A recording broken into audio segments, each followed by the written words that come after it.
আগামী ২১শে জুলাই শহীদ দিবস উপলক্ষে কলকাতার শহীদ মিনার চলো কর্মসূচিকে সফল করতে কোমর বেঁধে মাঠে নামল যুব কংগ্রেস।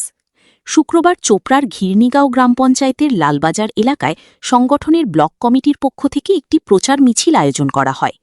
জানা গেছে, এদিন প্রথমে লালবাজারে একটি সাংগঠনিক বৈঠক অনুষ্ঠিত হয়। ওই বৈঠক থেকেই চোপড়া ব্লকের ৮টি অঞ্চলের নতুন অঞ্চল সভাপতিদের নাম ঘোষণা করা হয় এবং তাদের হাতে দলীয় দায়িত্ব তুলে দেন নেতৃত্ব। বৈঠক শেষ হতেই কর্মী সমর্থকদের নিয়ে এলাকায় একটি প্রচার মিছিল বের করা হয়।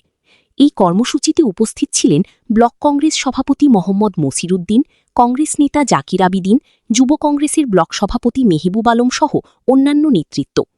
ব্লক কংগ্রেস সভাপতি মোহাম্মদ মসিরুদ্দিন বলেন, এতদিন ধরে তৃণমূল আমাদের সমস্ত রাজনৈতিক কর্মসূচি হাইজ্যাক করে রেখেছিল, কিন্তু বর্তমানে সময় বদলেছে, মানুষ আমাদের সাথে আছেন।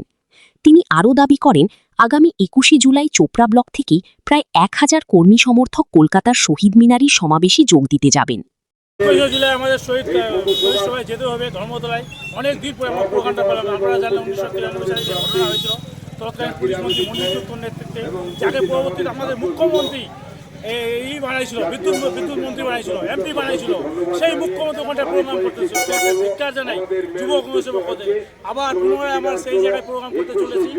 আমাদের মাঝে উপস্থিত থাকবেন ভারতবর্ষের সংসদ ভবনের বিরোধী দলনেতা রাহুল গান্ধী মহাশয়। আমি অত্র চোপড়া ব্লকের সমস্ত যুব নেতৃত্ব, কংগ্রেস নেতৃত্ব বলবো, যত পারেন আপনারা অংশগ্রহণ করুন।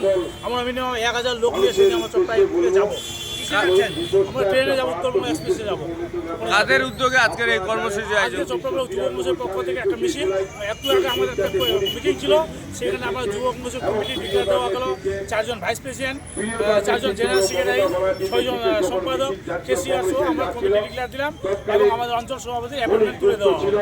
না, খুব ভালো লাগছে। দেখুন, সেটা হচ্ছে তৃণমূল হাইজ্যাক করছিল। আমরা তো শহীদ স্মরণে ২১শে জুলাই কংগ্রেস প্রত্যেক বছরেই করেছি। এরকম কোনো বছর নেই যে আমরা করিনি, কলকাতার বুকেই করেছি।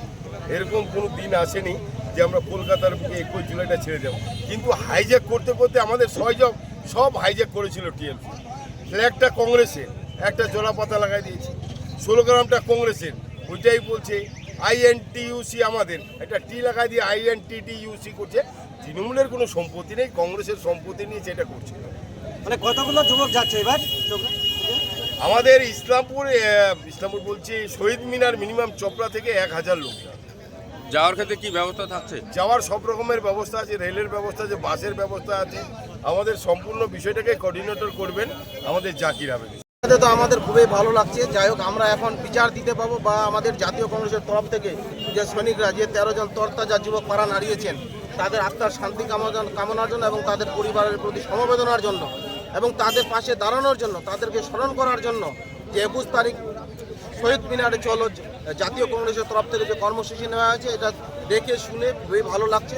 এবং আমাদের জেলাতেও মিটিং হয়েছে, জেলার মিটিংয়ে আমরা চোপড়া ব্লকে মিটিং করে প্রতিটা অঞ্চলে অবগত করেছি। আর চোপড়া থেকে আমরা মিনিমাম ৫০০ যুবক, ছাত্র, যুব, মহিলা, মাদার জাতীয় কংগ্রেসের কর্মী আমরা সেদিন পৌঁছাবো। শিয়ালদা স্টেশন থেকে আমরা শহীদ মিনার মিছিল করে যাব। চলো কর্মসূচি নিয়ে আজকে আমাদের চোপড়া ব্লকে প্রত্যেকটা অঞ্চলে আমাদের কর্মসূচি চলবে। আজকে লালবাজারে হলো, কারণ যে এই ২১শে জুলাই যে তরতাজা ১৩টি প্রাণ দিয়েছিলেন কংগ্রেসের, জাতীয় কংগ্রেসের, সে সময় যে জাতীয় কংগ্রেসের দল নো আইডেন্টি নো ভোটার নিয়ে যে আন্দোলন চলছিল টাইগার্সে, সেই আন্দোলনে আমাদের জাতীয় কংগ্রেসের সৈনিক মারা গিয়েছিলেন বা শহীদ হয়েছিলেন। তার উদ্দেশ্যে ২১শে জুলাই চোপড়া বিধানসভাতে বিপুল পরিমাণ লোক যাবে।